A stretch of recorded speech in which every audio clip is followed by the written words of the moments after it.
Good morning, everyone. Good morning. We're going to go ahead and get started. My name is Michael Kugelman. I am the Deputy Director with the Wilson Center's Asia program. I'm also the Wilson Center's Senior Associate for South Asia. Thanks for coming. Thanks for coming to this event, which is occurring as part of the Wilson Center's India and Asia initiative. I also would like to thank the Wilson Center's Kissinger Institute, our institutional co-sponsor for today's very timely event on the current border standoff between India and China. This is a very worrisome yet also very complicated dispute, so please just bear with me for a few moments while I try to offer a bit of brief context. As many of you will know, for more than a month, India and China have been in a standoff on a Himalayan plateau known as Doklam in India and Donglong in China. This territory is regarded by India and its close ally Bhutan as Bhutanese, while China claims it as its own. This standoff began last month when Chinese troops tried to do construction on a border road. India then sent troops in an effort to persuade the Chinese to stop. This was done peacefully with no use of arms or weaponry, though there were some heated discussions that led to some jostling and wrestling between the two sides' troops. According to India, Indian troops entered the plateau after Bhutan requested them to do so. According to China, Bhutan did not make this request of India, and Indian troops went in on their own. And this is essentially where we remain today. Several hundred troops remain hunkered down on this plateau with no apparent intention on the part of either side to draw down. And this is by no means the first time that China and India have found themselves embroiled in a border spat. The worst of these was not a spat at all, but a war back in 1962 over what is presently the Indian state of Arunachal Pradesh. There are also long-standing disagreements about Aksai Chin, an area of Kashmir administered by China that India accuses Beijing of occupying. These frequent border disputes are not in the least bit surprising, given that large areas of the 2,500-plus mile shared border are contested. There are frictions over the line of actual control, which separates the Indian-administered region of Kashmir, known as Jammu and Kashmir, from Aksai Chin, the Chinese-administered region of Kashmir. And of course, the line of actual control should not be confused with the line of control, which separates Indian-administered Kashmir from Pakistan-administered Kashmir. Additionally, China does not recognize the border known as the Mcmahon Line, located between Arunachal Pradesh and Tibet. The Mcmahon Line, named after the Foreign Secretary of British India at the time, was established in 1914. And these colonial-era borders have unsurprisingly not sat well with many local populations in the broader region. There's the Durand Line, which separates Afghanistan and Pakistan, which Kabul does not recognize. There's the infamous Sykes-Picot Agreement in the Middle East, which was a secret agreement, in fact, precipitated grievances from many parties over the years.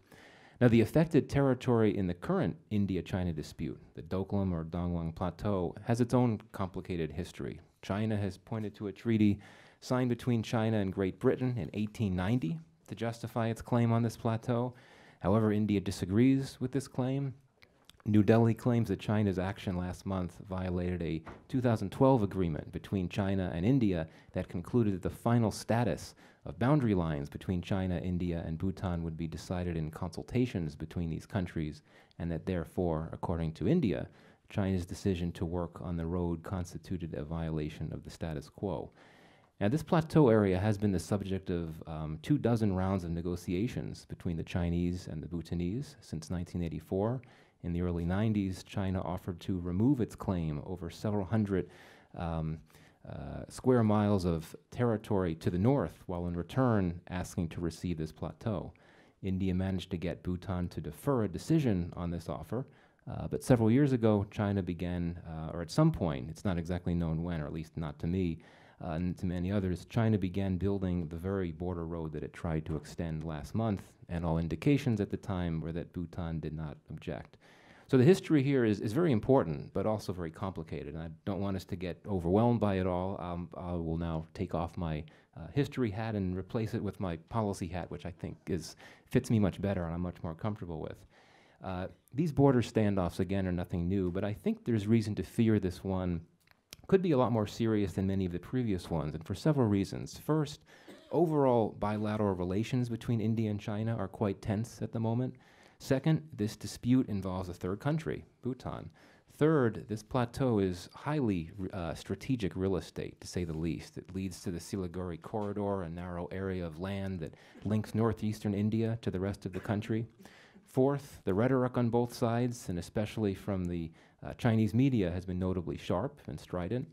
And fifth, perhaps most importantly, this dispute has set a potentially destabilizing new precedent, as was noted by the former Indian Foreign Secretary Shyam Saran in recent days. This is the first time that Indian troops have engaged China from the soil of a third country. Reactions to the dispute have been striking. As noted, the rhetoric's been quite sharp from the Chinese side as well as the Indian side, but somewhat less so, as there have been calls for negotiations to end the crisis. Bhutan has been very quiet. There was a single statement issued by the Bhutanese Foreign Ministry on June 29th, which called for maintaining the status quo and said that China's construction, quote, inside Bhutan territory is a direct violation of previous agreements. Elsewhere in the world, media coverage has picked up notably in recent days, but official reactions have been relatively muted. The U.S. State Department spokeswoman has indicated that the U.S. is concerned about the dispute and is monitoring it, and has called on India and China to engage in dialogue to reduce tensions. And there really has not been that much in the way of official comments or statements or responses from most countries in Asia. What's next is unclear.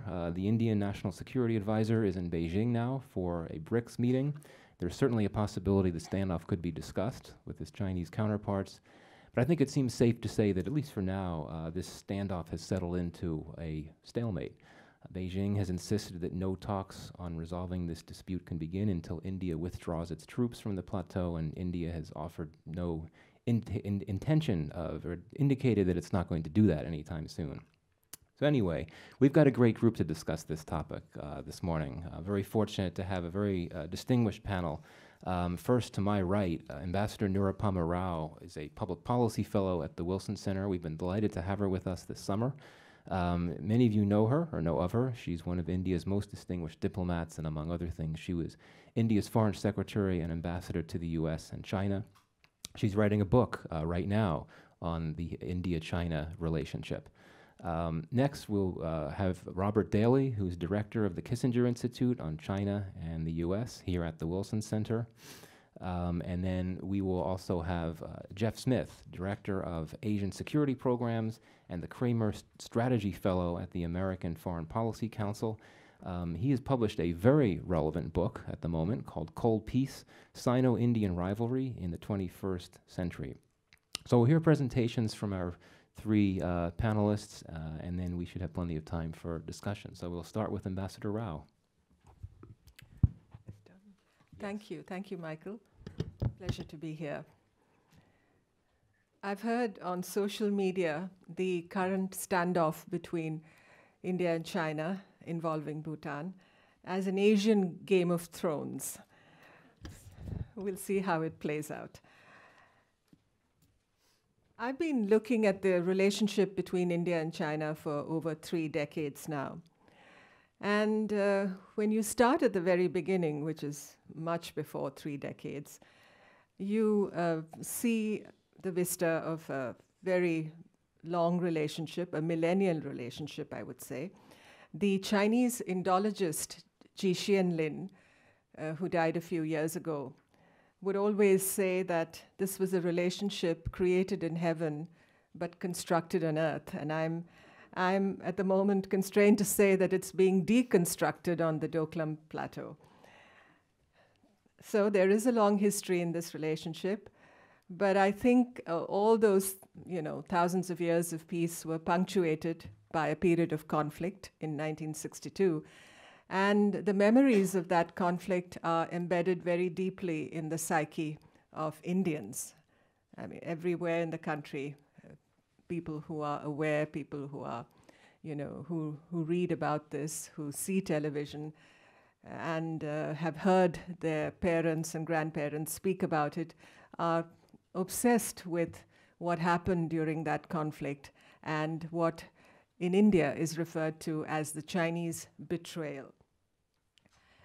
In many ways, I think history, or the politics of history, as you might call it, is viewed through very different prisms and perspectives in both countries. In China, of course, the 1962 conflict really doesn't figure in the national debate, except, as you've seen in the last few weeks, when the rhetoric and the decibel levels have gone up so significantly. But there is consciousness of the fact that the 14th Dalai Lama took refuge in India more than 50 years ago. And the whole issue of Tibet and the way the Chinese people see India approaching that issue, I think, is very much, centered in their perspective of India. The Indians, of course, keep denying that the Dalai Lama has any political role in India, that he is a spiritual leader, and that we don't permit the operation of a government in exile. But the Chinese have not yet taken that on board. So in many ways, I think the history of those troubled decades, the 50s and the 60s, have not been, I think, really rationally understood, properly understood, or profoundly understood in either country. So it's not just territory that is contested between the two countries, but the histories also are contested. There is an almost 2,200-mile long border between India and China, and that's the Indian calculation. Even the length of the border is contested between the two countries, because west of the Karakoram Pass, and you can see that on the map, right up there on the right-hand side map, the Chinese alignment of the Sino-Indian border. Further west of the disputed territory of Aksai Chin, you have the Karakoram Pass.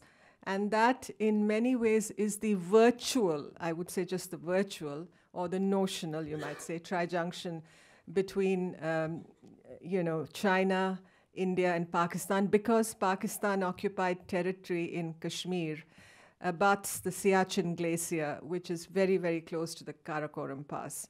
So the Karakoram Pass in the old days, Karakoram literally means heap of black stones. It's absolutely deserted and desolate.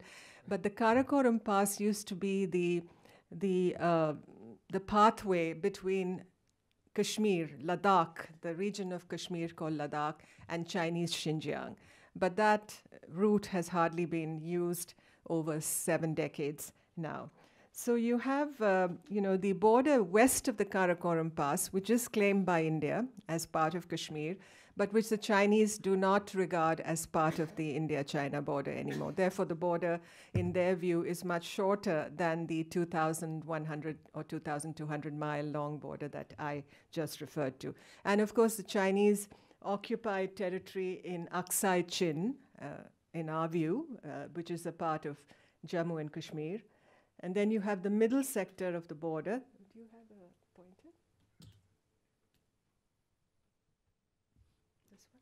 Yeah.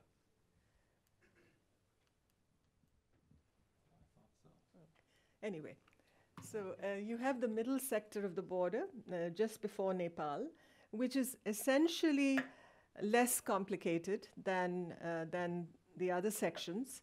There are a few passes which have created problems in the past. The Chinese see the passes on their side. We see the passes as really border passes, which brings me to the question of the principles that should govern the boundary. In the Indian point of view, it's basically the watershed, the highest watershed between the waters flowing into Tibet and the waters flowing into India on the Himalayas. But the Chinese talk about not only watersheds, but rivers, river valleys, and passes as constituting definitions of the border. And then you have the Sikkim section of the border, which is abutting Bhutan. You see that section. And then east of Bhutan, you have what Michael just referred to, the Mcmahon Line, which is named after a former British Indian Foreign Secretary in the early 20th century. And that section is what India calls Arunachal Pradesh, one of our states in the northeast, and which the Chinese refer to as South Tibet. So essentially, the border between India and China has been quiet since 1975. Up until 1975, we had occasional confrontations and clashes. We had one very fierce one in 1967, at a pass called Nathula on the Sikkim-Tibet border. And then in 1975, we had the last military confrontation at a pass called Tulungla in Arunachal Pradesh. But since the autumn of 1975, not a single shot has been fired on that border. We've had differences, the problem remains unresolved, but we've had mechanisms in place to maintain peace and tranquility and confidence building, especially since the early 90s. In the mid-1980s, we did come to a situation of almost, getting into a tussle in a section of Arunachal Pradesh, close to the town of Tawang, which is very close to Bhutan, a little north of that, at a place called Sumdarongchu. It happened in the summer of 1986, and it took until almost 1995 to resolve that. So I'm just giving you an idea of how long sometimes these confrontations take to resolve. There was no actual conflict in Sumdarongchu, but the troops of the two sides remained in relatively close confrontation for some years. There was some disengagement before the final problem was resolved. But tensions were very high, I remember, particularly in the summer of 1987. And it was after that that the Indian Prime Minister at the time, Rajiv Gandhi, took the decision to visit China, essentially to boldly go where no Prime Minister had gone before since 1954. 34 years, we had no visits of that kind. Going from India to China. We had the Chinese Premier Zhou Enlai come to India in April of 1960. But after that, there was, a relative, I wouldn't say even a cold peace, but a kind of standoff between India and China. We had this conflict of 1962. Ambassadors were withdrawn. Ambassadors went back in 1976. And Mrs. Indira Gandhi, who was Prime Minister at that time, began the process of dialogue. And essentially, it was India that moved to somehow normalize relations, and the Chinese did respond.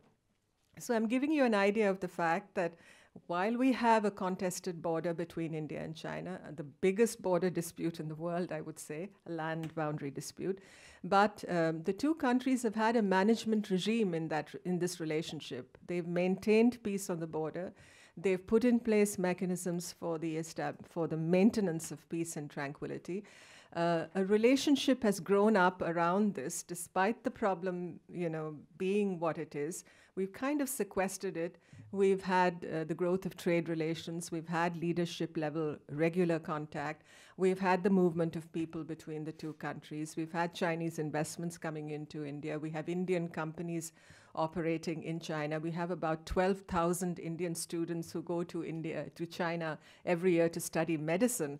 And so we've had a fairly normal relationship grow up despite the differences we have on the border. Now, let's go to the Bhutan problem, and where you have today, everybody, the word Doklam, which is a plateau, a pasture essentially, close to the Chumby Valley in southwestern Bhutan, being shown up on all the newspaper commentaries and social media platforms as a place where India and Bhutan claim China has intruded, Chinese troops have intruded. China is building a road in that area. Doklam, essentially, is not a place that has suddenly figured in dispatches, as it were. We've had Chinese and basically Tibetan graziers and Chinese, accompanied by Chinese personnel, coming into this area from time to time since 1966. And it has to be dissected in order to understand why it should have, reached this crescendo of not only of rhetoric, but also of potential conflict this time around. As the former Foreign Secretary said, this is the first time India and China are confronting each other on the soil of a third country, which is Bhutan. But Bhutan is a very special country for India, and India a very special country for Bhutan. It's the logic of geography. It's the logic of the southward movement, from the Himalayas into the Indian subcontinent. And it's the logic of the close relationship that has been built up between India and Bhutan since 1958, particularly, when India's first Prime Minister, Jawaharlal Nehru, actually he went by foot and by yak across the Sikkim border through the Chumby Valley into Bhutan. It was an extraordinary journey, and I don't think we can ever think of it being repeated in current days. But he was actually originally supposed to visit Tibet, Prime Minister Nehru, but that visit never materialized. By that time, troubles had begun in Tibet. The Tibetan rebellion had begun to, you saw the first stirrings of that. And so he decided to go across the Chumby Valley through this town of Yatung into Bhutan.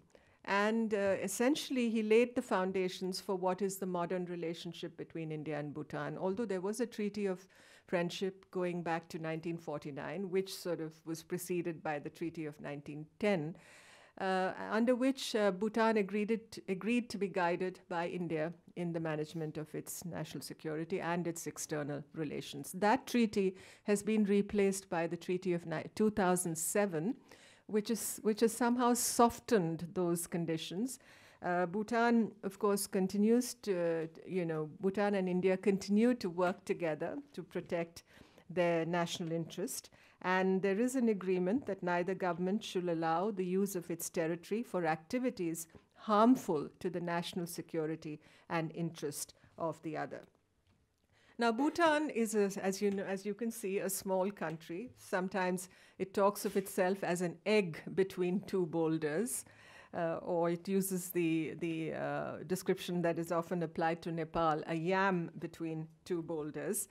It's a small Himalayan democratic constitutional monarchy. And to my mind, I've been there a number of times, the nearest approximation of Shangri-La. The confrontation, as I said, is in this small disputed plateau that is also a pasture for herdsmen and graziers. It's an old dispute on the radar since 1966, and it has figured prominently in the 24 rounds of discussions that Bhutan and China have held since the 1980s to discuss and ostensibly resolve their boundary issue. It's not a big boundary problem. As you can see, it's a short boundary between between Bhutan and China. But the disputed areas you can see in the northern part of the country, in Jakarlung and Pasamlung, a total of 495 square kilometers. We don't have it in miles, unfortunately. And you have the Doklam Plateau, which is on the western section of Bhutan. And that's where you see the Chumby Valley originally belonged to Sikkim. It was given to Tibet by the British. It is a crucial, kind of abutment into Bhutan and Sikkim. Sikkim and Bhutan are at the fringes, and then it looks down southward to what we call the Siliguri Corridor, which Michael also referred to, sometimes called the Chicken's Neck. And at its shortest, the Siliguri Corridor is even shorter than the distance of a marathon. It's about 14 miles, and that's the width of territory that links what some may call mainland India to northeastern India. You have including Sikkim, 8 states of northeastern India, including Arunachal Pradesh. So you can see the strategic significance of that particular area and that section of territory. You have Bangladesh to the south of it, you have Bhutan, and then you go into the northeast. So if China were to consolidate its presence in Doklam and not move out from there, then essentially what you have is the pushing southward of the borderline between Bhutan and China in that section, and a certain strategic advantage being offered thereby to the Chinese in terms of their ability to overlook the Siliguri Corridor with obvious strategic implications for India. And you can understand why India is so concerned about it because of that reason. Now, India-Bhutan relations are governed by mutual trust, respect, and what we call shared political interests. So essentially, the Chinese have been saying that they don't recognize the special relationship between India and Bhutan. Premier Chou En-lai said as far back as 1960 that he was for the proper relations between India and Bhutan, whatever that would mean. But as Prime Minister Modi said, he visited Bhutan was the first country he visited after he assumed office as Prime Minister, and he is very good at encapsulating relationships in 3 or 4 terms. And he says, Bharat, which is India, Bharat for Bhutan, Bhutan for Bharat. That was his slogan. And we talk about respect for each other's security, sovereignty, territorial integrity, about economic partnership being one of the pillars of the relationship. I don't know how many of you are aware that Bhutan sells hydropower to India.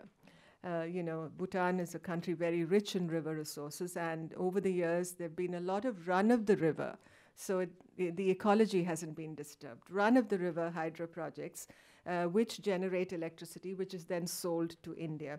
So 25% of Bhutan's GDP is provided by hydropower exports to India. We have an Indian Army training team in Bhutan since 1962. Incidentally, it was established in October 1962, just as the conflict with China was happening, quite coincidentally.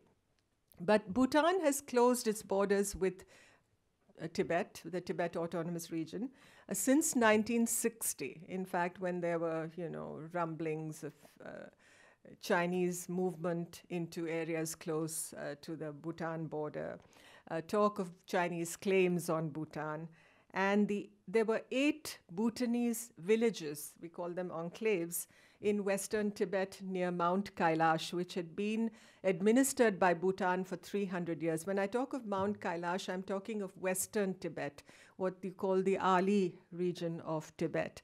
So Bhutan and the state of Kashmir had enclaves near Mount Kailash, essentially to service pilgrims and pilgrimages going there. But these 8 Bhutanese villages were absorbed into Tibet in the period of 1959-1960. So to sum it up, India regards Bhutan as a buffer, as a part of India's northern security system. And you can visualize tomorrow or eventually if Bhutan were to establish diplomatic relations with China. I'm not just talking of the settlement of the border, which I suppose is the first step to be executed before you can think of diplomatic relations. It completely changes the situation. I mean, one doesn't even have to go into details, but a Chinese presence, actual physical presence in Bhutan, completely changes the equation also between India and Bhutan in many ways. So at this moment, the situation in Doklam remains unresolved. The Indian National Security Advisor is in Beijing as we speak, and he's had a meeting with State Councillor Yang Jiechi, and apparently they've discussed big problems in the relationship.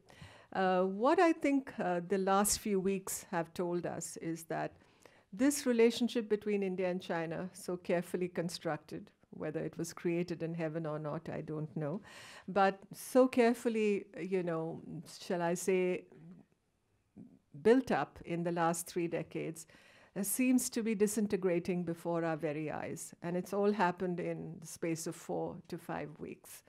And if you look at what Bhutan is saying, I mean, if you look at the Bhutanese media, if you look at the Bhutanese websites, it all seems very quiet. I looked at the Embassy of India in Bhutan website, and when this whole confrontation dates back to mid-June, I would say, June 15th or so. And on June 18th, they celebrated International Yoga Day, and everything seemed to be quite okay. Maybe, one of my students at Brown University, Chinese students, gave me a term paper on India-China relations. And one of his solutions was that the 2 leaders of India and China, Prime Minister Modi and President Xi Jinping, should undertake what in India is called a Padayatra. Padayatra is essentially a pilgrimage by foot along the Himalayas, just to understand the nature of this problem and how the people in between, all the Himalayan peoples, have essentially, I think, been divested of an inheritance over the last 7 decades. There's been no traffic of people across borders. There's been hardly any border trade. All that cultural, ecosphere, as it were, that existed over centuries has been in many ways fractured. And that's the tragedy, I think, of our times. Thank you.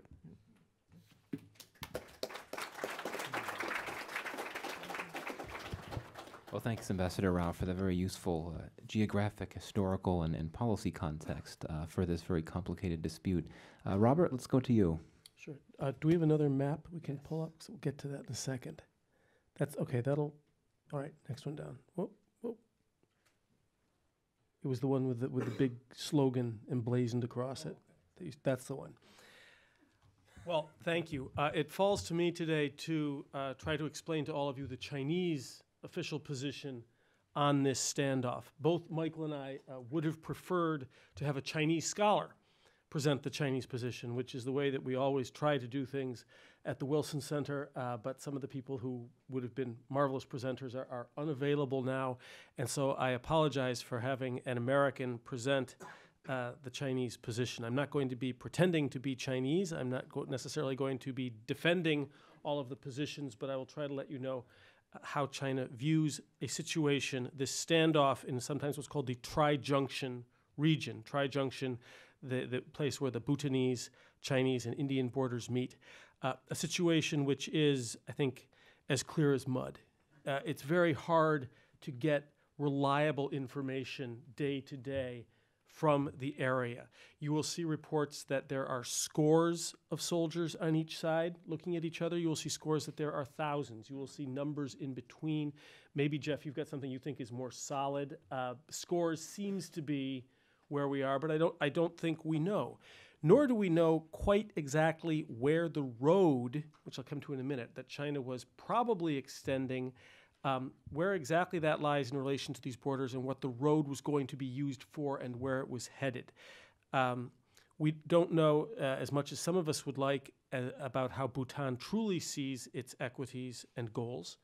And the history, as Ambassador Rao and Michael have said, is extremely fraught. It forces us to deal with the legacy of British colonialism in South Asia. We have to consider China's current and historic attitudes toward Tibet and the greater Himalayan region, which for some observers is a form of Chinese imperialism. So do we have competing Chinese imperialisms? We have to look not only at Sino-Indian geostrategic competitions, but I would also argue Sino-American broader looming competitions in the region. And this all plays out in a remote and little understood part of the world. So I hope that our talk today is more about trying to get clarity about the nature of this crisis than trying to cast blame one way or the other. A few notes on the history that Michael has touched on, but where it becomes particularly relevant to this standoff. And I'm referring to the 1890 convention between Great Britain and China relating to Sikkim and Tibet. This set the location of this tri-border region that we're talking about in the Siliguri Corridor. And this is a convention, I should add, that India does not recognize as well, they do now, as governing the dispute, but there's a problem with it. There's a problem with Article 1 of the convention, which says the boundary, again, this is a Chinese map, and at the bottom it says, Jiaxian, the border, is also the bottom line. Jiaxian, Ji shi di xian, exclamation point. This is emphatic, in case you can't tell. And the question is where exactly the tri-junction is located. So the convention, 1890, says the boundary of Sikkim and Tibet shall be the crest of the mountain range, separating the waters flowing into the Sikkim Tista and its affluents from the waters flowing into the Tibetan Mochu and northwards into other rivers of Tibet. So this was the watershed principle. It begins with the range that separates the border and says that the watershed within that range is to be the line of sovereignty. Then the article goes on to say, however, the line commences at Mount, how am I supposed to pronounce it?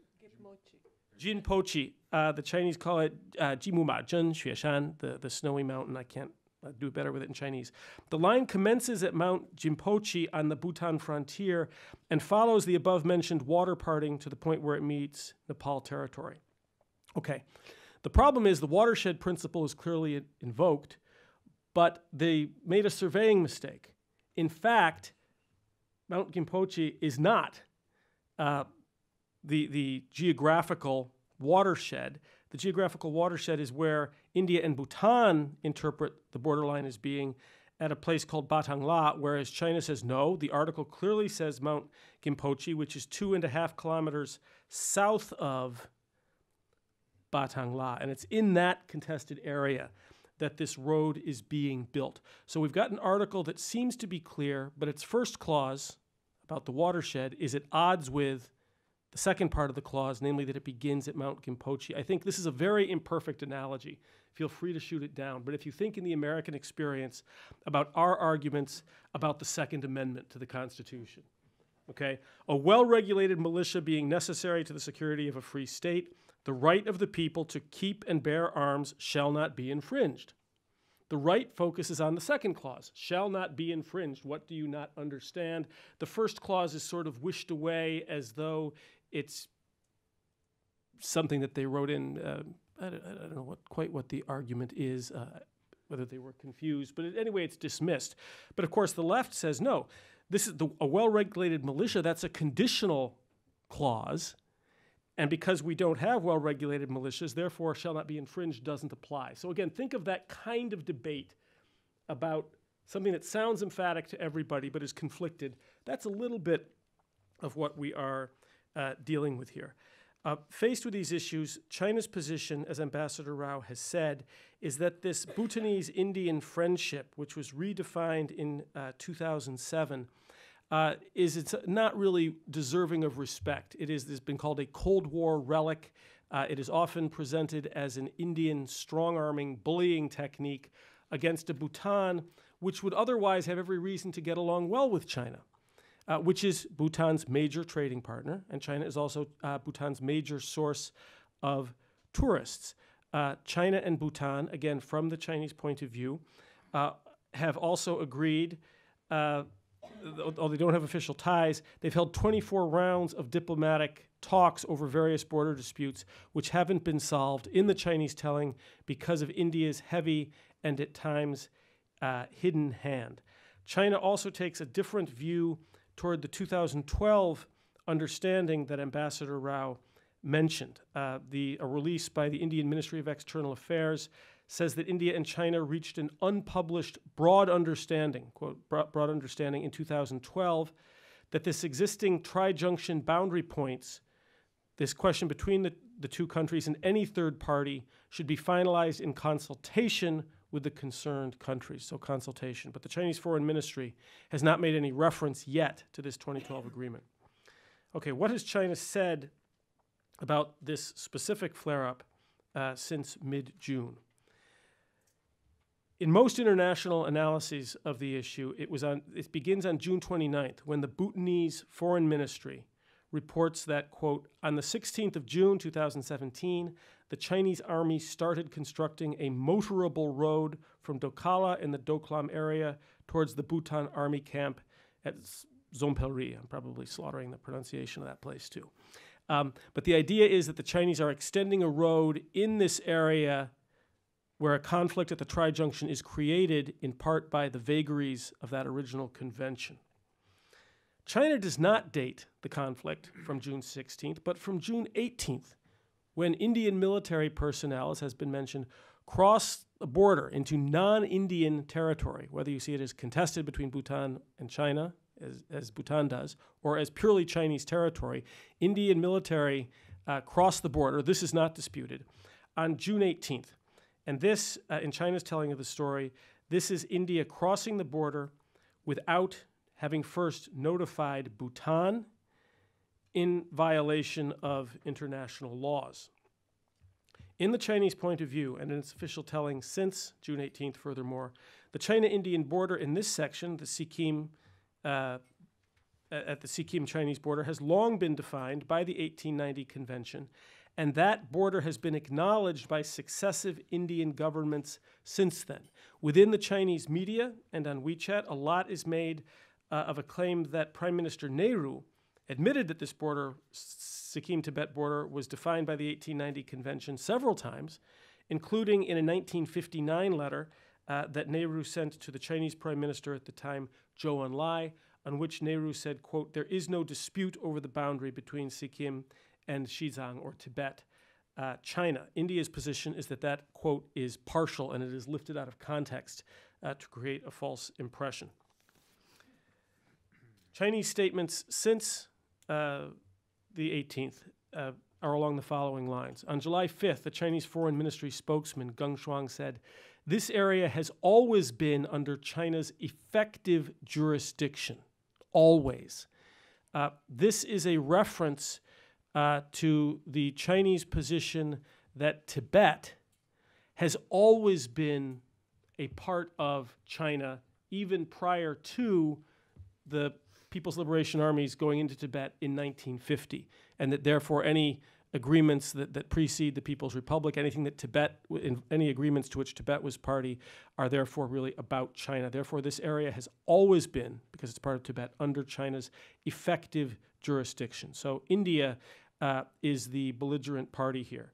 The same spokesman, Geng Shuang, on July 6th said, "Over the past few decades, it is India that has built many facilities, deployed a large number of troops, and even built such military installations as fortifications, riding or overstepping the borderline, which has changed the status quo of the border areas."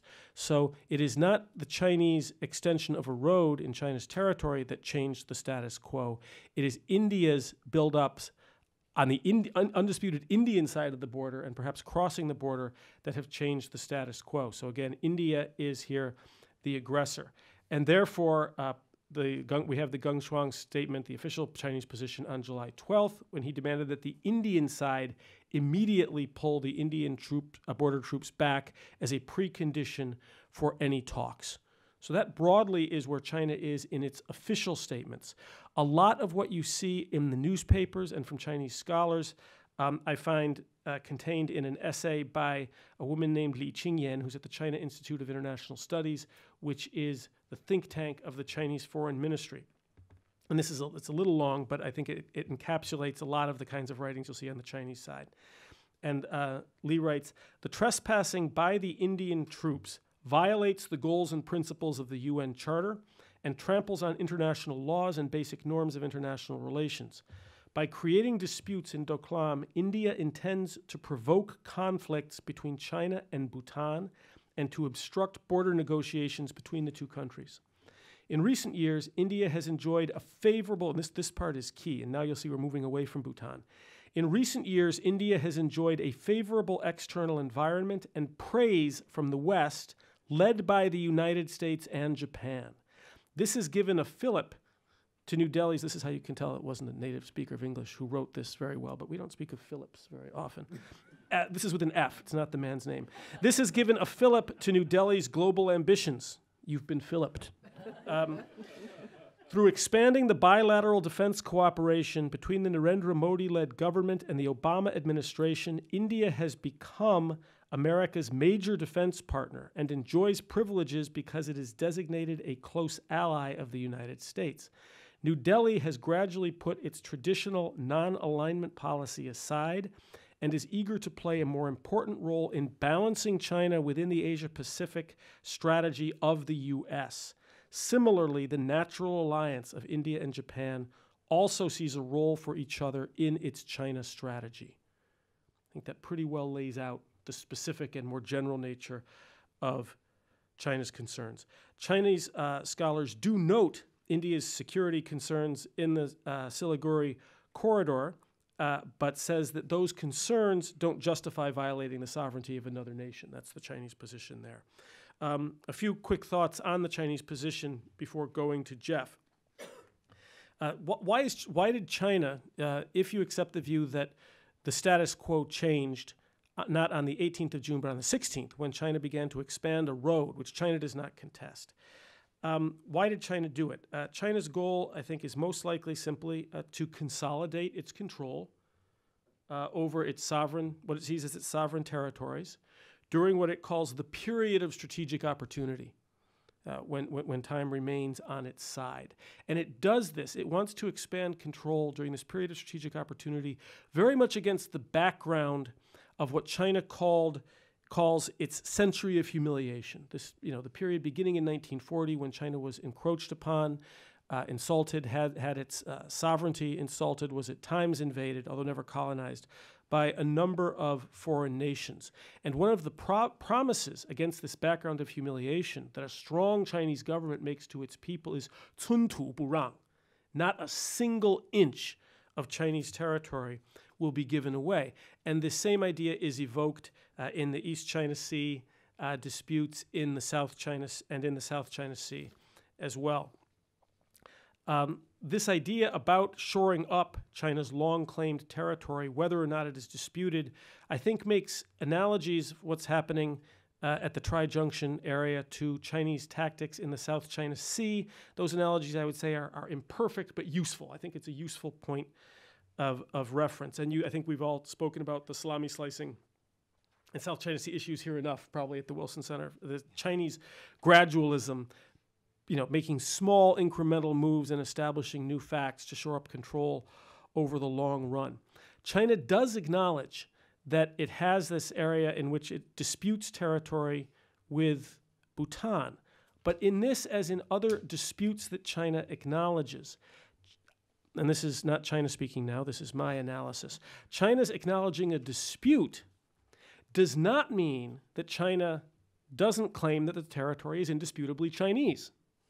Okay, it doesn't. That notion that territory is disputed doesn't mean that China isn't wholly sovereign, and nations under international law can build on lands that they claim as sovereign. So, in this approach to Chinese use of the word dispute often seems in Beijing to mean little more than that China acknowledges that other countries still have the temerity to question China's sovereignty.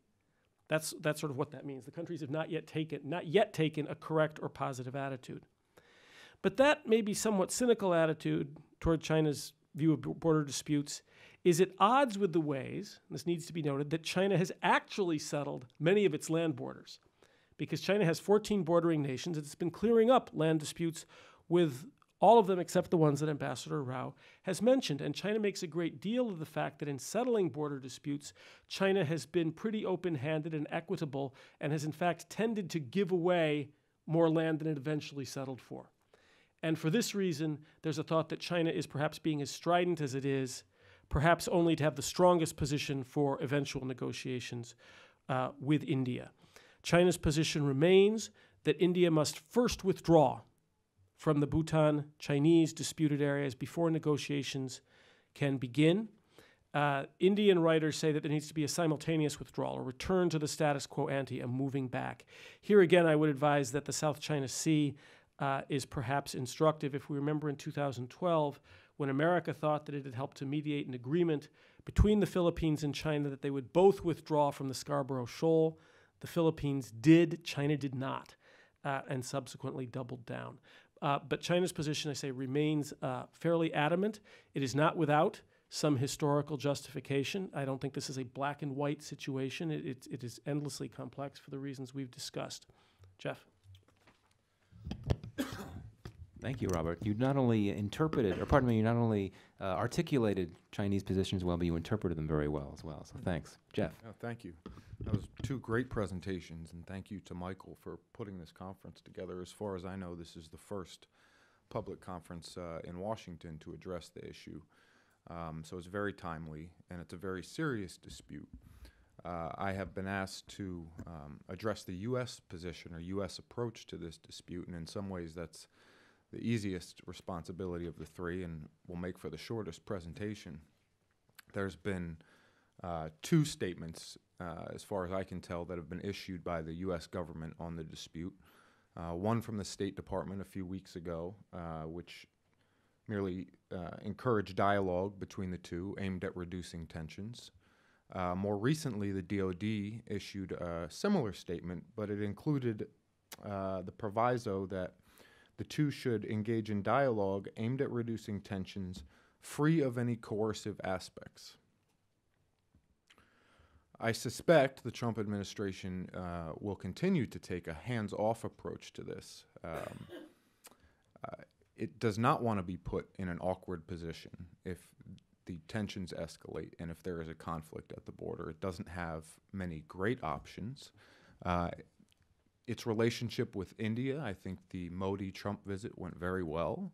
I think relations with India remain very strong, and I suspect the Trump administration doesn't want to be put in a position where it's being asked to aid India in a border conflict with China in a disputed territory, particularly at a time that it's seeking China's help on a number of foreign policy fronts, including with North Korea, including in the South China Sea with Iran and just on trade. It doesn't have a lot of good options, so I suspect many in the U.S. government would prefer that this crisis fade and be resolved peacefully. But I get asked on Twitter frequently, what will the U.S. do if tensions do escalate? Will the U.S. jump in on India's side? It's impossible to answer that question because if there is a conflict, it depends on what happens, how, who started it, where does it take place? Is it confined to disputed territory? Does it involve an offensive into one or the other's territory? It's impossible to answer, but there is some historic precedent. There was a conflict at the China-India border in 1962, and the U.S. did play a role. The Kennedy administration did rush military supplies to India, provided diplomatic support to India, and potentially its most lasting impact on that conflict, which bears some relevance today, is that in October of 1962, while the conflict was unfolding, the Kennedy administration took the position that the eastern border at Arunachal Pradesh along the Mcmahon Line was the international border. It essentially backed India's claim, and that remains the U.S. position today. In the western sector, it took the position in Aksai Chin near Kashmir that it was disputed territory. It did not take India's side on this, and the U.S. government maintains that that is a dispute to be resolved by the two sides through peaceful dialogue. But in the eastern sector, the U.S. position is quite clear. Interestingly, I was writing a piece on the history of U.S. involvement in 2012 in the border war. And I asked the State Department, when was the last time the U.S. government reaffirmed our commitment to the Mcmahon Line? When was the last time we actually stated that this was the international boundary? And they went back in their archives and they said, we can go back about 10 years and we can't find a single piece of evidence of somebody stating it in the public sphere. A few months later, the U.S. ambassador to India was asked about it and reaffirmed that the Mcmahon Line was indeed the international border. And that was reaffirmed again in 2016 by the U.S. Consul General in Calcutta.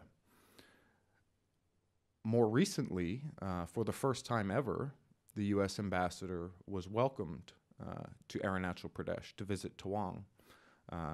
Just the last few months, I believe. Shortly before the Dalai Lama took a visit to Arunachal in March of this year. So the U.S. position on the eastern sector of the border, the international border, is quite clear. If there were a conflict that involved any kind of offensive into Tawang or nearby Sikkim, the U.S. would be under U.S. position there would be quite clear that China had crossed an international border.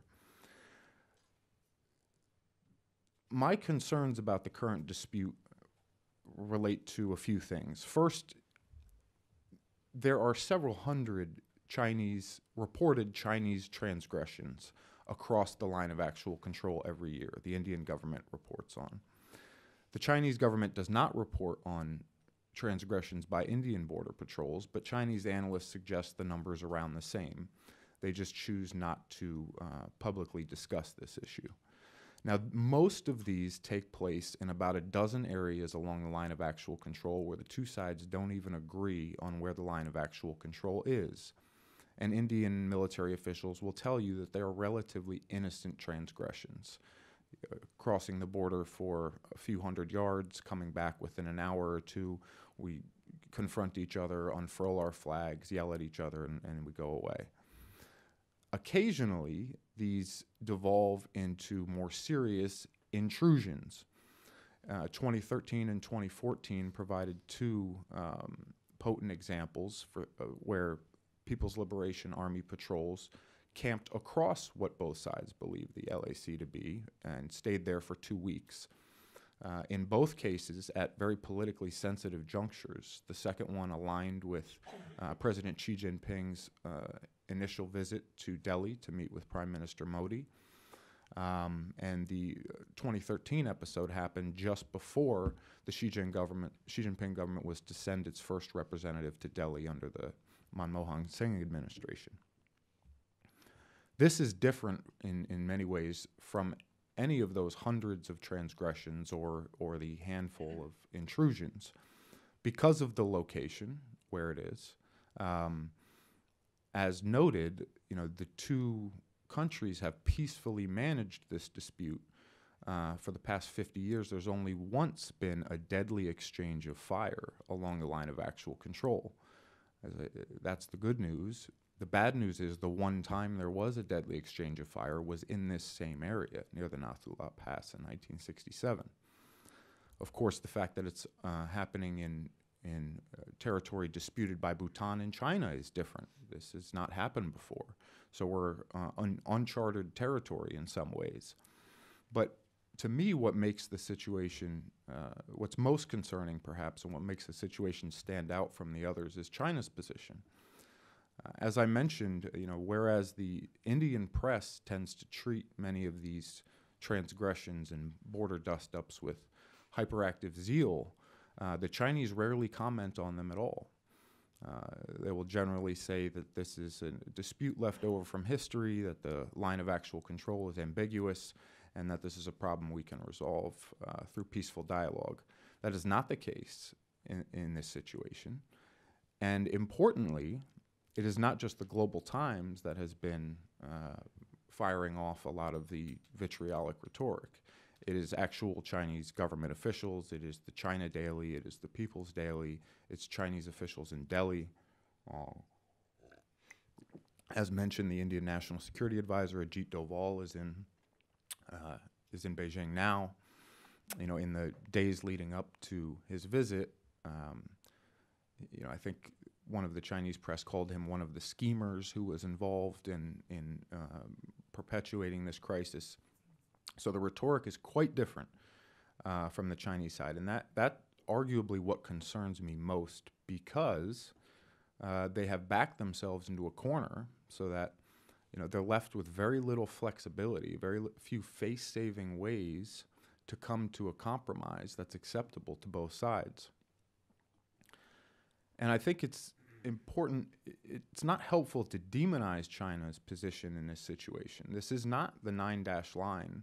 This is not a territorial claim that was fabricated and has no basis in international law, just some map that we've drawn. I mean, it's clear where China's claim derives from and why they claim that territory, why they believe the 1890 convention grants that territory to China. But if China's the one taking the inflexible position, you have to ask, what are the stakes? And to me, the stakes for India are quite clear and very high. Chinese control over this territory would not only nullify the one place along the line of actual control where it has a significant tactical advantage, but it would position Chinese forces near its very vulnerable chicken's neck, and in the eyes of Indian military planners, present an existential threat. What are the stakes for China? It's a road to nowhere, essentially. There's very little trade conducted with Bhutan, with the exception of gaining a significant advantage at the LAC. I'm not sure what exactly China gets out of building this road. I mean, we know what the outcome is going to be. It's souring ties with India significantly with the Modi administration, which were already on a downward trajectory. It's giving the Indian military all the ammunition it needs to lobby for more upgrades to border infrastructure, to push India closer to the United States and Japan, as it's been moving already, something that China says it doesn't want, to sow mistrust among a generation of young Indians who don't have a lot of experience with conflict with China. You know, opinions of China are not very high in India to begin with, but there has not yet been a crisis like this in recent memory that would galvanize public opinion against China. I suspect it could lead to more visits to Arunachal by the U.S., by the Dalai Lama. It's not clear to me exactly what China is going to achieve or what strategy or goals it's advancing by taking an uncompromising position on this dispute. So those, I guess, are some of my thoughts and concerns, and happy to engage in Q&A.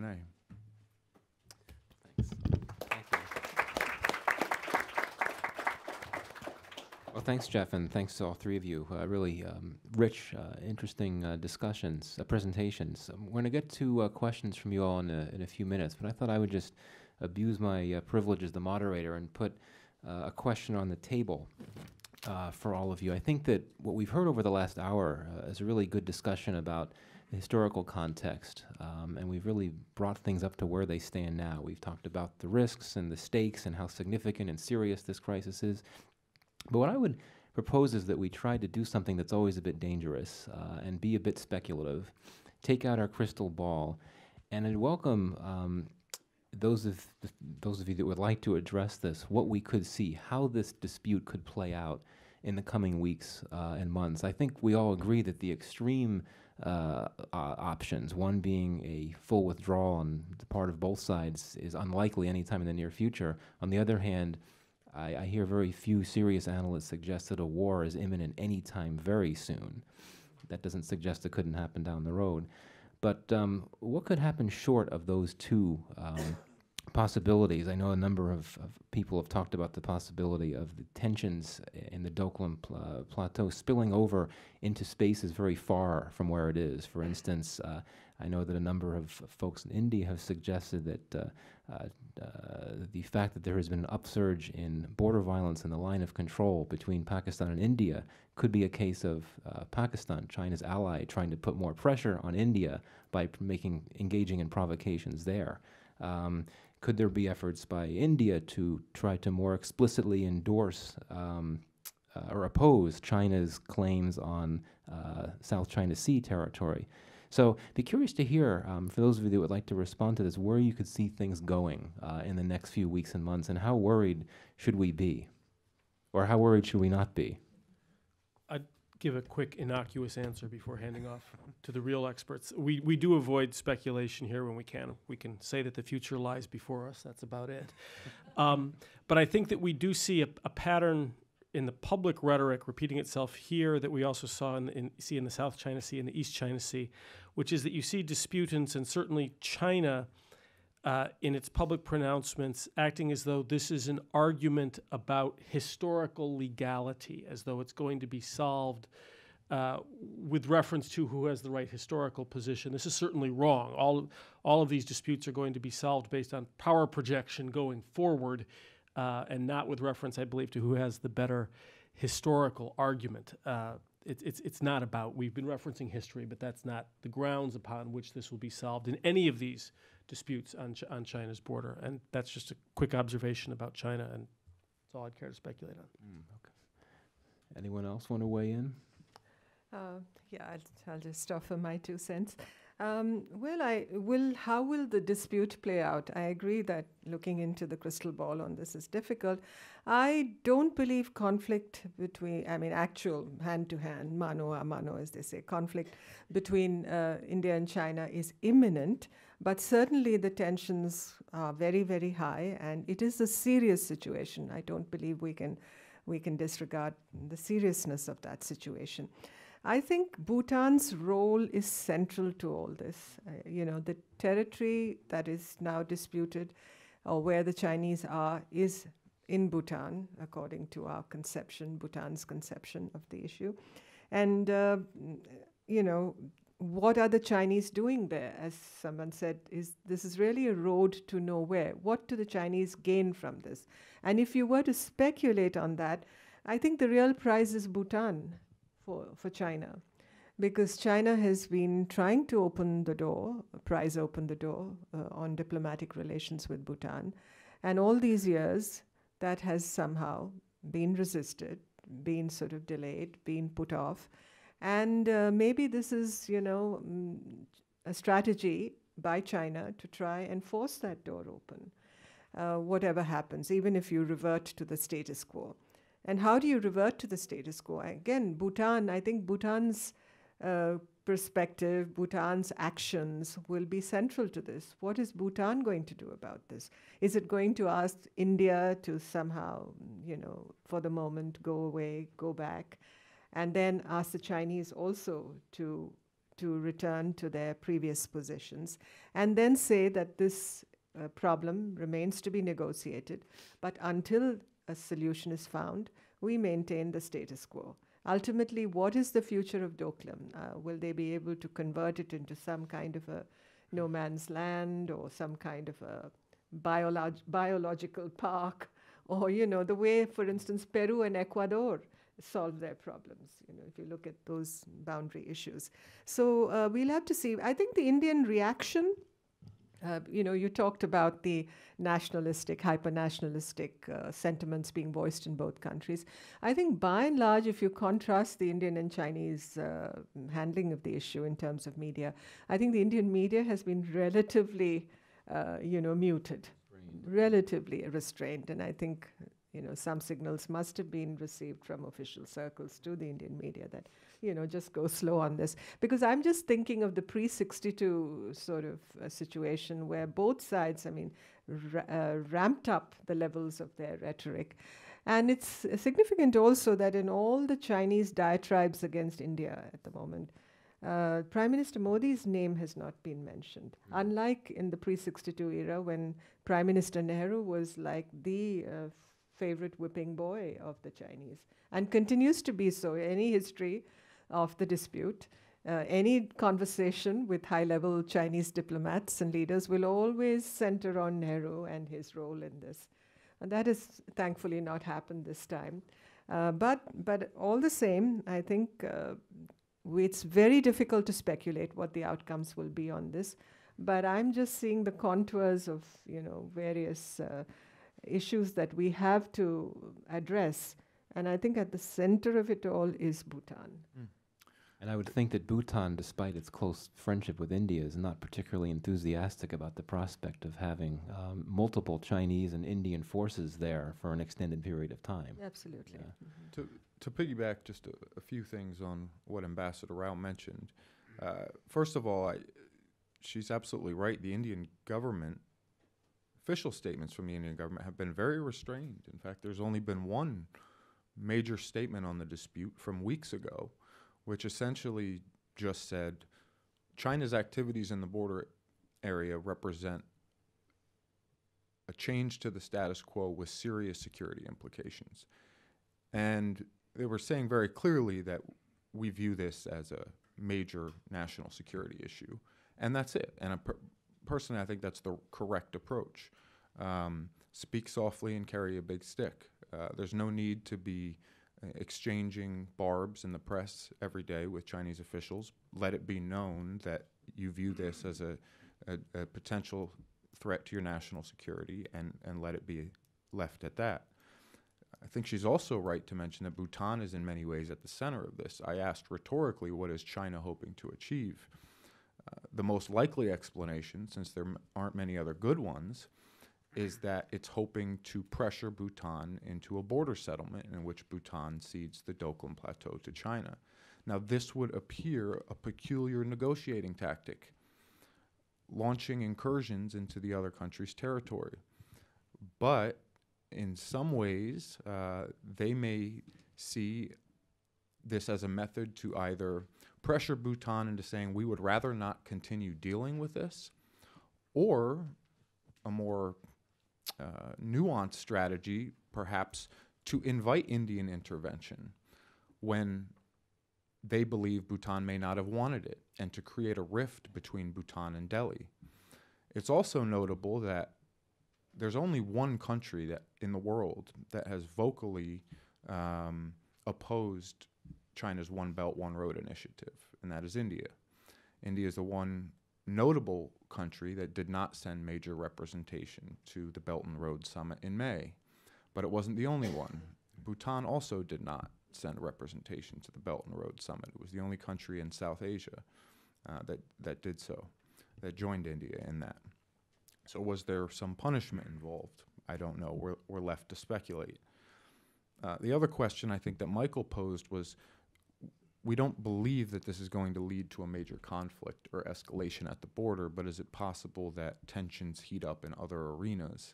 And I do think that's possible, and in many ways the China-India rivalry, elements of the rivalry, have been accelerating in recent years. Things have not gone particularly well in the Modi-Xi era. I think in India, since last year, since China denied India's bid to join the nuclear suppliers group, since it continues to block sanctions on Pakistani-based terrorists at the United Nations, I get the sense that the Modi government believes efforts to reach out to China, to extend an olive branch, and to work constructively were not met with a great reception. And I think there was some disappointment to some degree in Delhi, but also now a resignation that more competitive elements and aspects of the relationship are just something we're going to have to live with. And there are a number of fault lines in the relationship where we could see tensions escalate, or jockeying or sparring elevate. Yeah, we've come a long way since that famous image of Modi and Xi sitting happily on that swing in Gujarat, which is, I guess, back in 2014, I think. We've come a long way. I want to go to you all for your questions, and it's a crowded room, and the room configuration is a bit unconventional, so please bear with us that you wait until a microphone is in front of you before you pose your question. Otherwise, people watching our live stream will be very unhappy. We may ask you to actually help us pass the mic around. So we'll start here with Michael. And if you could give your name and affiliation, and please just pose one question. Thanks. My name is Michael Yehuda, and I'm a visiting scholar at GW.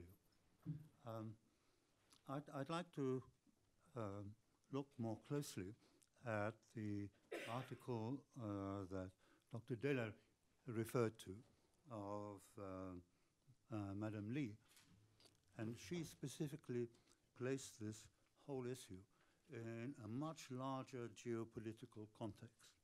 And if we look back at how the Chinese in the past have handled issues similar to this, I think that one could make out the case that one of the underlying concerns for the Chinese is to reduce India's prestige and to show India that Japan and the United States cannot really help it very much in its hour of need, and also to show the United States and Japan that China can prevail over India, and there's nothing very much they can do about it. It's a way that the Chinese, for example, behaved with regard to Vietnam in an earlier period.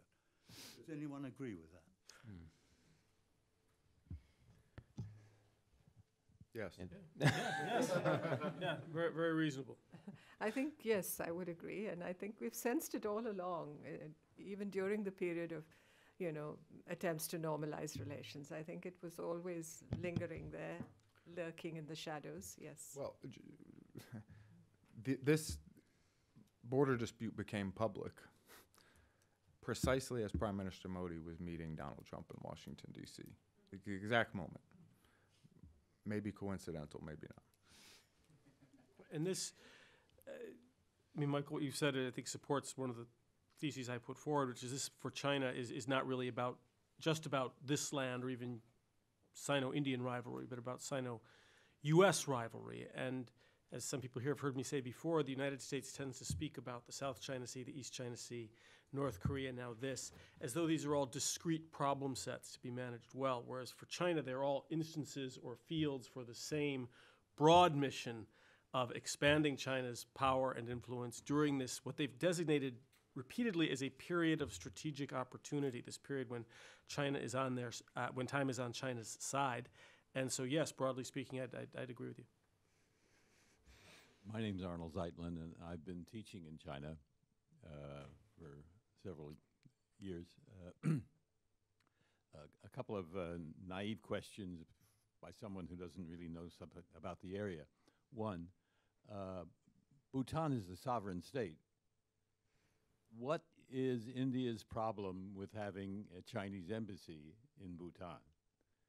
And the second question is there anyone, this is for Mr. Smith, is there anyone left at the State Department or the Department of Defense who knows enough about this issue to properly advise the Trump administration? Who wants to, Jeff, you want to think about that for a minute? Well, no, I will put in a plug for my good friend Lisa Curtis, who's at the National Security Yes, Council, who knows the issue very well. I think about the Chinese embassy. She is. Chinese embassy in Bhutan. Bhutan does not have diplomatic relations with any of the P5 countries at the moment. So with which one do you start? But speaking as an Indian, obviously, you get, obviously it's not the best of situations if the Chinese were to establish an embassy in Bhutan. It completely changes the mathematics in terms of what the strategic implications of that will be.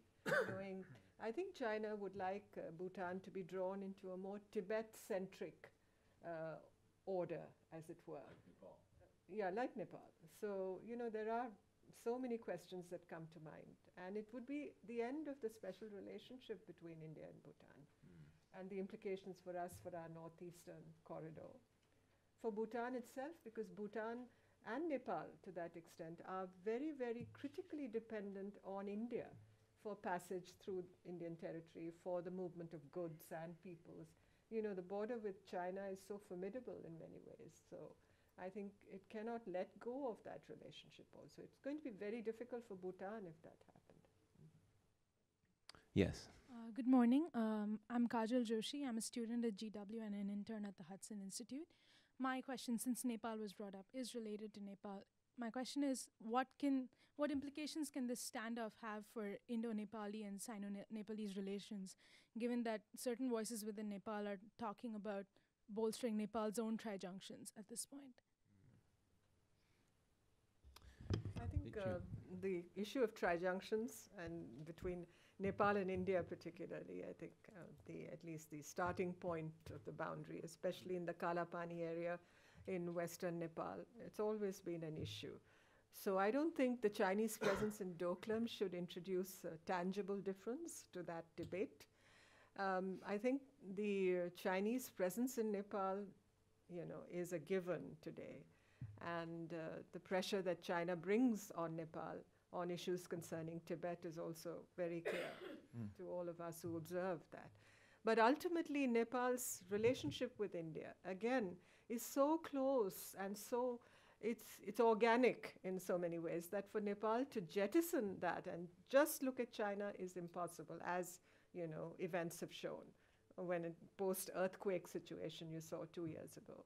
Of course, India gets a lot of bad press for, in Nepal for perceived pressure that it tends to bring on Nepal. But ultimately, I think the ties that bind India and Nepal are so close. And I'm not just talking of economic or trade or strategic, but just the cultural closeness and the movement of people. You have millions of Nepalese who go through the open border. We have an open border, as you know. And when Nepalese and Indians travel to each other's countries, you don't really need a passport. You just need some identification. So it's a completely open border. And if we were to, I cannot visualize a situation where things can be different. A quick note on the Nepal question. Since 2005, China's presence and influence in Nepal, as Ambassador Rao noted, has been increasing.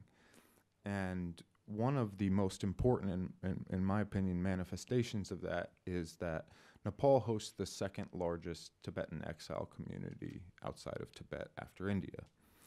It used to be the principal transit point for Tibetans migrating out of the plateau, mostly en route to India, but really to anywhere. Pretty consistently for 20 or 30 years, there were 2,000 to 3,000 Tibetans migrating through Nepal a year. In recent years, this parallels a growth in Chinese visits and Chinese influence. That number dropped from several thousand to several hundred to several dozen to almost none. The Tibet question, I think, weighs heavily over China's relationship with Nepal, and in some ways Nepal and Sri Lanka have become new arenas for competition between China and India, and has India feeling increasingly encircled, not without cause, not without good reason, I think. And the Tibet question may also have an impact on, the current subject, Bhutan. Although I would note, it's interesting that the Dalai Lama has never visited Bhutan. That unlike in Tawang, there's no notable sort of influential Buddhist monasteries up for grabs that have a role in this sort of geopolitical, religious Game of Thrones, as Ambassador Rao mentioned. Yeah, I think that bringing Nepal up is interesting, just because it's true that the India-Nepal relationship is a strong one, but there was a dispute. I believe it began in the end of 2015, went into 2016, over allegations that India was indirectly supporting a blockade on goods into Nepal, rooted in this unhappiness about the constitution, the new constitution in Nepal. And perhaps China may see an opportunity here, knowing that India had had a bit of a setback and a struggle with a key friend in South Asia, and maybe it would see an opportunity to try to build on that, to but try to develop some semblance of more clout influence in Bhutan. So I think it certainly is a good thing to bring up. Yes. Hi there, I'm Agni from Brookings. I'm also a graduate student at Yale's Global Affairs School. I guess my question is really in terms of the 19th Party Congress that's around the corner in China, and the role that internal Chinese politics might be playing in escalating this border standoff. So the 19th Party Congress will be held probably in late October. This is a particularly important and closely watched Congress because it will affirm, or not, but likely affirm directions that Xi Jinping took during his first 5 years, that first term, if you will. And then it will also reveal how great his powers are going to be going into the next 5 years and perhaps beyond. So this will be a closely watched pot, and you'll in any discussion of any international issue that involves China or domestic issue, this question always comes up. It's become maybe overly focused on. It's true that most of China's international moves are driven to some degree by domestic politics. And so one form that this question tends to take in terms of international affairs is this something that the PLA was keen on? Is this the PLA leading Xi Jinping? I do think that because of the imminent party Congress, and because Xi Jinping, through the anti-corruption campaign, there's every reason to believe, made a large number of enemies. Now, people who say that have a hard time identifying who those people may be. But nevertheless, there's reason to believe that they are there. And the thinking is that Xi cannot afford to look weak in the run-up to that. And if you think of Jeff's comment about China's putting itself in a corner with its strident rhetoric, that's true at least through the party Congress. And that may be a reason to think that China will not do anything that would be seen domestically as a concession or weakening the interests of the PLA before the party Congress. But I'm a little wary of that kind of analysis. It needs to be mentioned, but I think it's getting a little overplayed, and it becomes sort of the great garbage bin that every Chinese question gets tossed. And this is also about longer-term geostrategic, historic, even civilizational concerns, and these issues are going to remain in some form after the 19th Party Congress, no matter how it goes. I know that's not a specific answer, but I think we're watching this a little too closely in some regards. Bob, yes. I'm Robert Boggs. I'm a long-term student of Indian foreign policy. The Bhutanese officials have told me privately that Bhutan has already ceded an area that used to be within Bhutanese borders to China in the extreme northwest. It's an area, I'm told, that has the tallest mountain, or at least the mountain that used to be in Bhutan. I'm wondering, does anybody know anything about that? Is it a precedent? Or, I mean, how did that happen? And was India aware of this? And then very quickly, I agree with Ambassador Rao that the Bhutanese reaction is going to be critical to defusing the situation. And I wonder, has Bhutan said anything about whether, in fact, it either agreed to Indian troops coming across the border, or perhaps even encouraged them to come across the border? Well, may I come in on this, please? Well, there's definitely no question that there was close coordination and consultation between India and Bhutan, and that's why the Indian troops are present there. There's no question about that at all. And it's a part of the, arrangements that the two countries have to safeguard their mutual security and national interests. So I wouldn't say there's any doubt about that. And about the earlier question about the party plenum, and you brought up the issue of the PLA, and I think it's important to focus a little on the role of the PLA in this too. I've always felt, and in my time in China, that while we dealt with the Chinese establishment, when it came to the PLA particularly, it was always easy to deal with the Communist Party International Department or with the Foreign Office or the Premier's office. But when it came to the PLA, there were so many barriers that you felt, you perceived about India.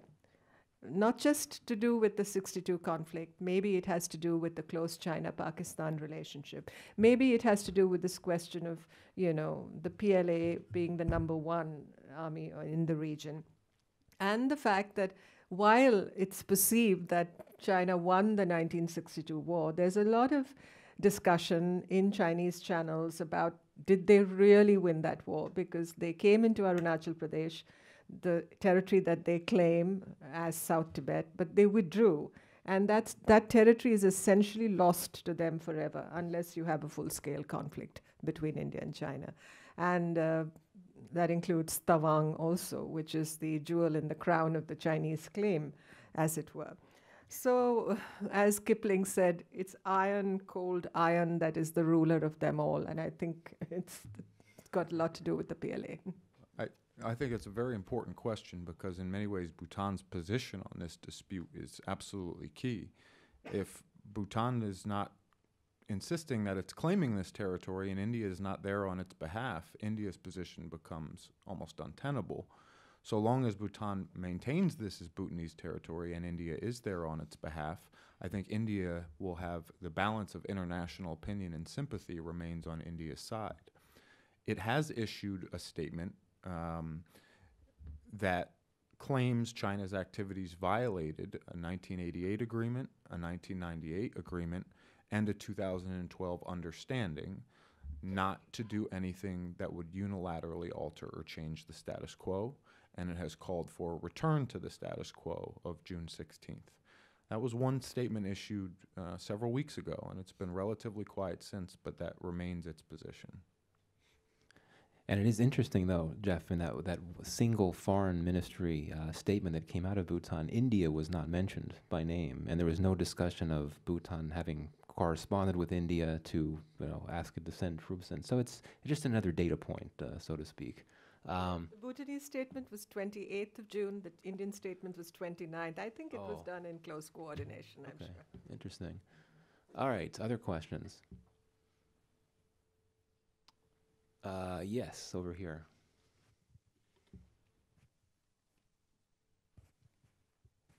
Thank you.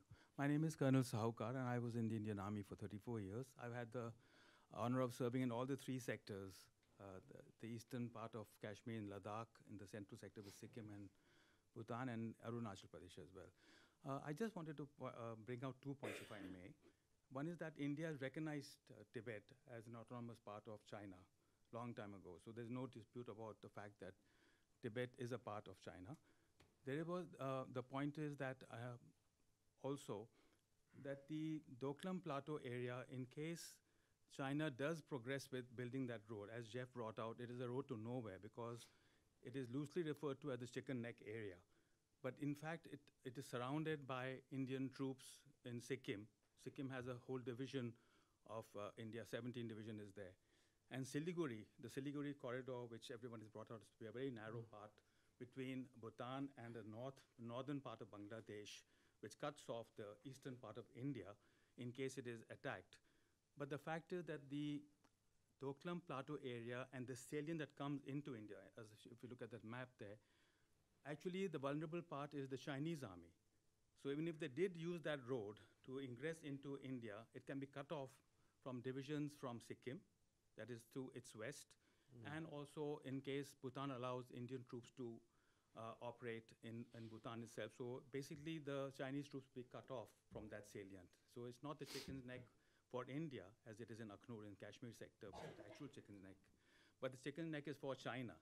So this is really, I feel, as just an input, that recently, as you might, the Chinese scholars might know, Jeff and Bob and Ambassador Rao, India has put into operation the raising of a new active offensive mountain division. And the headquarters is going to be in Siliguri, which is the town just south of Bhutan and Sikkim, which feeds the divisions into Sikkim and into Bhutan itself. So they are raising, they have almost raised, I would say, it's in the new active mountain division, with mountain corps with 2 divisions, active divisions. And apart from that, in the Aksai Chin region, India has also militarized that area after the standoff that Jeff brought out, 2013, 2014. When the Chinese ingressed into the Aksai Chin area, they brought in tents and they established themselves for almost 3 weeks. India has now, based fighter aircraft as well as Hercules transport aircraft into the eastern Kashmir, the Ladakh region, right opposite the Aksai Chin area. So this may be a test, I would say, and I want to ask the panel if they would have inputs. Is this a test to check, to ask, to see how India would react with these offensive divisions being poised now in Siliguri and also the offensive operations in Ladakh? Do you think this could be a test? Because as brought out by the panel, whenever China does something, it is always timed correctly with something that India does. Either it's a visit to the US by Prime Minister Modi, or it is some statement that the Indian Army brings out regarding its mobilization of the Indian divisions. And just 2 weeks ago, General Rawat, who's the present Indian chief, had said that no Indian territory, like what China says, that not even an inch of Indian territory will be given either to Pakistan or to China. And one other point I would like to bring out, in 1971 war, when Bangladesh was formed, when India fought and Pakistan, East Pakistan fought a war in West Pakistan and East Pakistan, China did not attack India. Had China attacked India at that time, though the dispute is still on, the dispute on the border was on in 1971 as well, China mobilized very, very slightly, but did not attack any part of the disputed border. And had it attacked India at that time, India would have really had a tough decision to be fighting a 3-front war, one in Bangladesh, that is East Pakistan, one along the India-China border, and one in West Pakistan. But China remained, had a hands-off policy at that particular time. So I hope, I wanted to add a little bit to what was already said. Well, thank you, sir. Robert? Yeah, thank you very much. I want to come back to the South China Sea and salami slicing and to what China has achieved there. And I was reminded of parallels. You're talking about Indian preponderance of power, the vulnerability of the Chinese along that road from Sikkim. As China has been building out its islands and asserting fishing rights, the right to administer fishing in the South China Sea, etc., it has done this largely in the light of day in an area in which we know the United States has a preponderance of military power. And the American military commanders are extremely confident that in times of conflict, they would take out these military bases that the Chinese have built out very, very rapidly. And yet, China has, through salami slicing, changed the terms on the ground in a region, a broad macro region, in which I would argue it's about asserting, developing a Sino-centric Asia. This is a game of perceptions. So that because of China's incrementalist success in the South China Sea and even its creation of a new normal in the East China Sea around Diaoyu Senkakus, we see more Asia-Pacific nations noticing this and bandwagoning with China. If that parallel holds, you could make the argument that extending even a road to nowhere and prevailing in that sense in this small micro area, China is continuing to shift perceptions toward the inexorable Sino-centric macro region and therefore the wisdom of bandwagoning with China on the parts of other nations, including Nepal and maybe Bhutan. So this is why I say we need to look not only at the discrete problem sets and the preponderance of forces in the here and now, but at a longer-term game in which I think China sees itself as prevailing in the South China Sea, despite the fact that America is much stronger and even despite the decision of the International Court of Arbitration. So I would just want to keep that framework a part of these discussions. I think India will have to hold its position, but I don't think we should trigger a conflict with China. We should certainly hold our positions. And as the Colonel said, we are much better equipped and prepared today than we were ever before. The 5th Mountain Division in Tawang, the insignia is the ball of fire, in fact. So I think there is much more preparedness, but we need to hold our fire. We need to stick to our positions. And I think this will be a test, an endurance test, which in many ways will send signals to other countries in the Indo-Asia-Pacific region also about one country, India, standing up to China and being able to hold its own against China. It's important for India also to do that, given the history of 1962. Are there any other questions? Yes, all the way in the back there.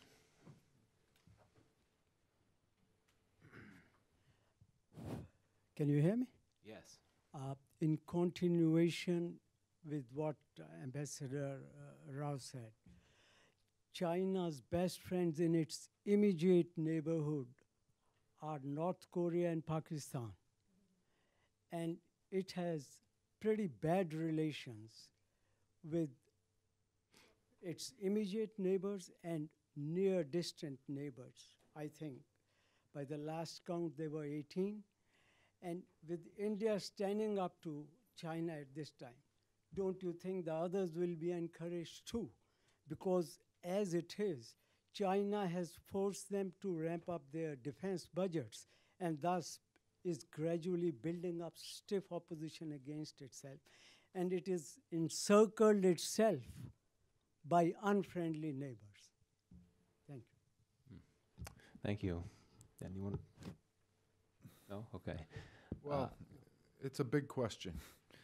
To what degree is China's rise and its behavior prompting its neighbors into what we would call traditional balancing activities? In fact, this is the subject of my next book, hybrid edited and authored volume. So I guess you get a sneak peek. The answer is, of course, it's not black and white. It's not simple. It's not easy, and it's different among each of the capital and China's periphery.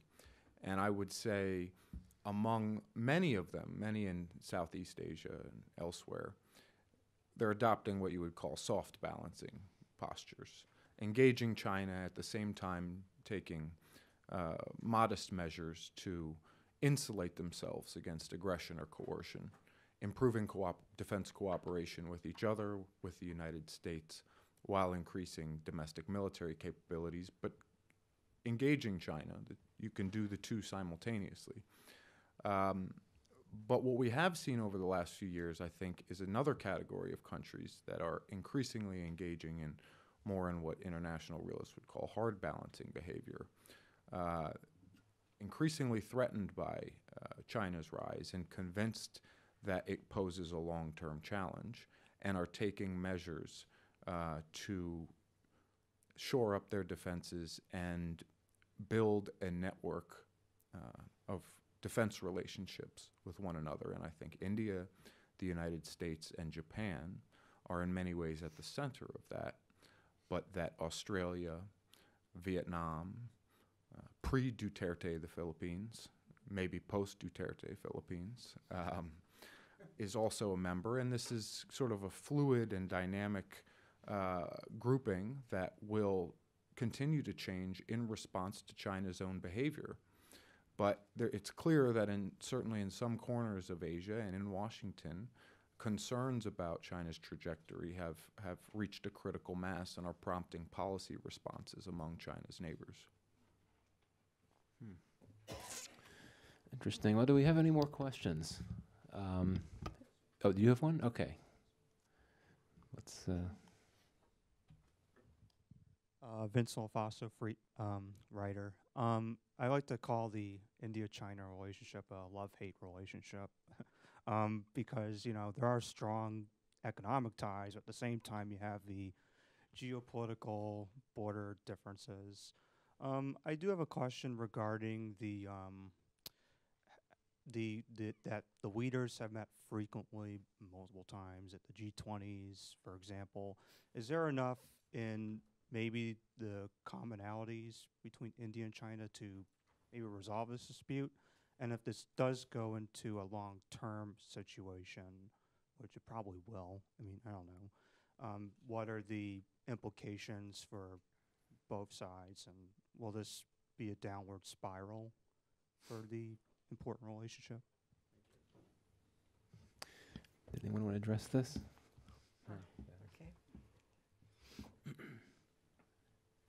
Well, India and China have tried for many years now, since 1981 to be exact, to have several rounds of discussions relating to the boundary question, as it's called, or the border dispute.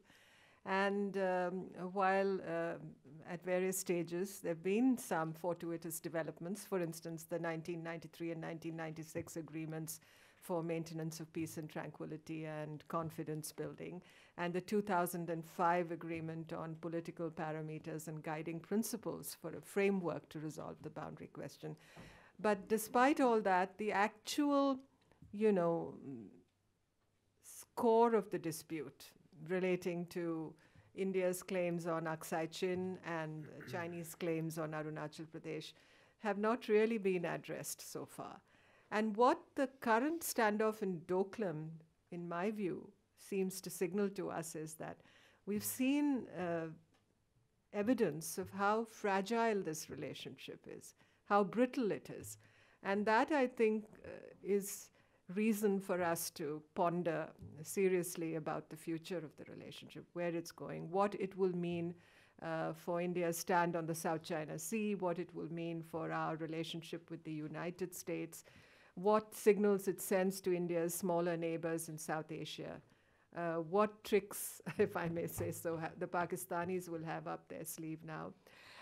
So there are many, many questions to be addressed. So when I look at the future, it seems quite hazy, and it's difficult to get that granularity about what might happen. Anyone else want to weigh in? Did you have a question? Okay, we could let's take two more questions and we'll take them consecutively. Yeah, why don't we go to the woman in the back and then we'll come up here to the front. Hi, my name is Didi Wu and GW alum. And my question is about Indians' feeling, because according to Chinese media, that the incident happened because of India has long feel hurt during the 1962 war, and China has refrained from mentioning the war because China doesn't want to hurt India's feeling again. But what India is doing now is trying to mend for the loss of the war during that time. So my question is that true? Is India's feeling really hurt, deeply hurt during that time? And is that, does China really refrain from mentioning it again and again? Thank you. And sir, why don't you ask your question as well?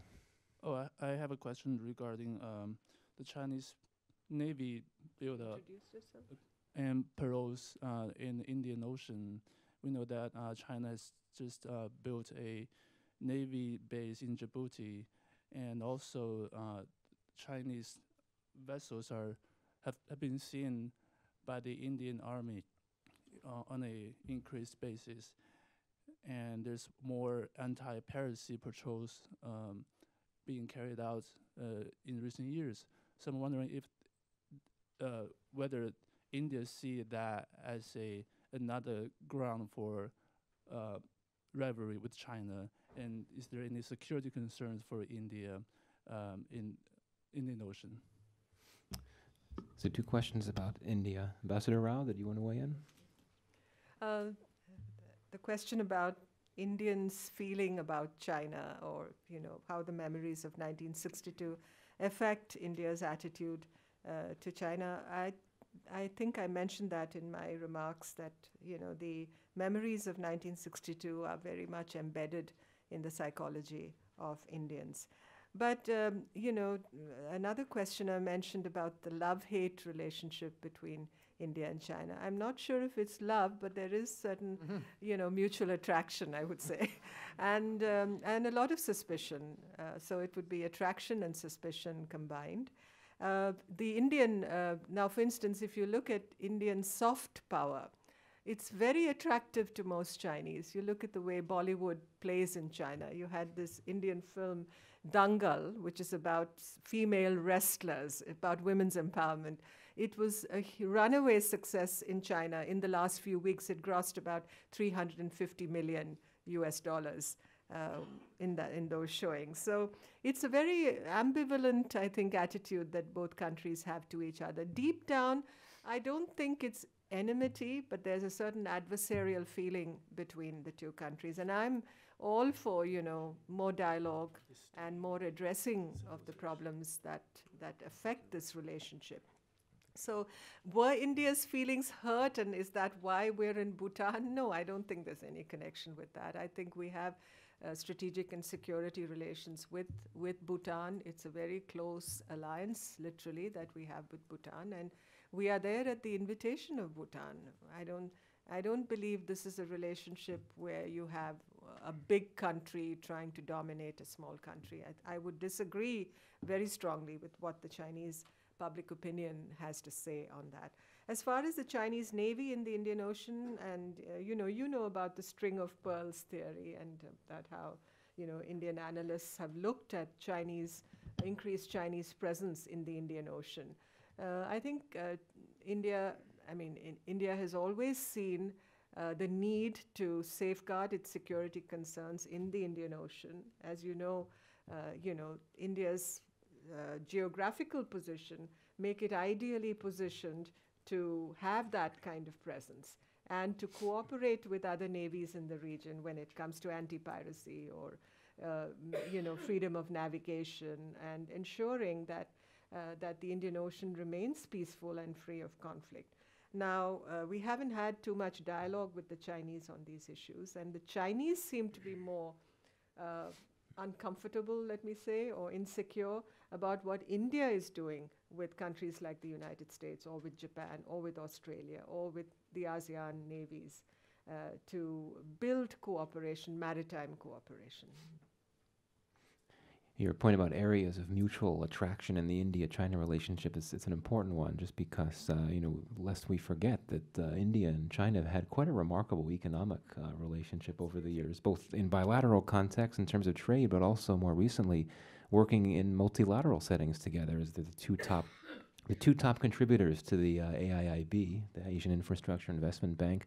And of course, that type of progress and cooperation could be squandered, or at least put at risk, if this dispute were to escalate and become something much more serious. In fact, the vice president of the AIIB is Indian. Yes, exactly, indeed. We have time for one more question, if there is one. If not, anyone want to weigh in? Last chance. Okay. Yes. The last question will be over here, and you already have a mic. Thank you. I'm Wang Ling from visiting fellow from East West Center, and I'm from China. And I just want to add one fact from my observation. Actually, in China, I'm a financial reporter, report about China-Indian relations, and there is complex issue between China and India, but the big trend is also that there are more bilateral investment in India and in China from the other side.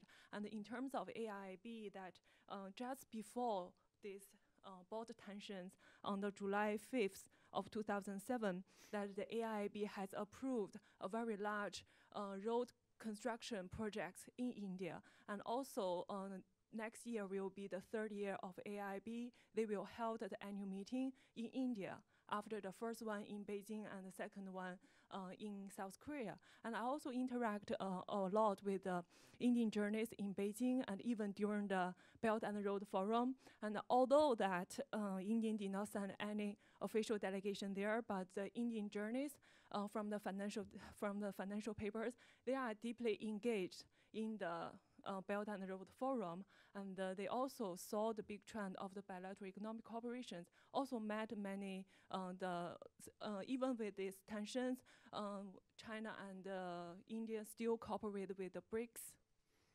summit and also the G20 summit. I think this is maybe the positive trend, yeah. I think India's reservations about the Belt and Road are not about connectivity, but are issues of sovereignty, as you know, with the China-Pakistan economic corridor, but not about the rest of the Belt and Road, as it were.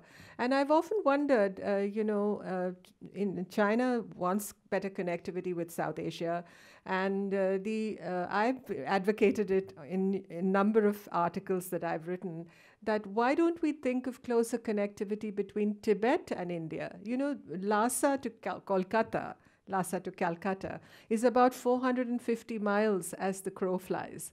Why can't we have better connectivity? And it has a lot to do with China's perhaps discomfiture, suspicions about India's approach to Tibet. And I believe we need to set those things at rest. Similarly, between Chinese Xinjiang and Kashmir in India and New Delhi, why don't we have better air connectivity, for instance? All this could be part of Belt and Road. Mm-hmm. Yeah, in typical sort of India-China fashion, it seems like there's always this love-hate. Anytime there's a positive aspect, there's also a competitive aspect. The economic relationship has grown tremendously since 2000, but after reaching around $74 billion in bilateral trade in 2011, it's trebled since, and in fact slightly declined. But perhaps more concerning than that is, despite absolute trade volumes being down, the trade deficit has continued to widen in China's favor and is now actually quite substantial. So something that was in some ways a binding agent and a positive aspect, I'm worried risks also becoming another competitive element or generating some tension if the trade deficit cannot be addressed, much in the same way that the US-China have an issue over the imbalanced trade. So it's always on one hand and on the other. Okay, well, this has been a very enriching discussion. I think one of our core objectives this morning was just to try to get a better sense of what's going on with a very complicated dispute. And as many have said, we can't know what's going on completely. It's really difficult, but I think we've provided some really useful insights, inputs, context that I think will be very useful for us moving forward. So I wanted to thank our panelists, Ambassador Rao, Robert, and Jeff. So if we could have a round of applause for everyone. Thanks a lot for coming, and we are adjourned.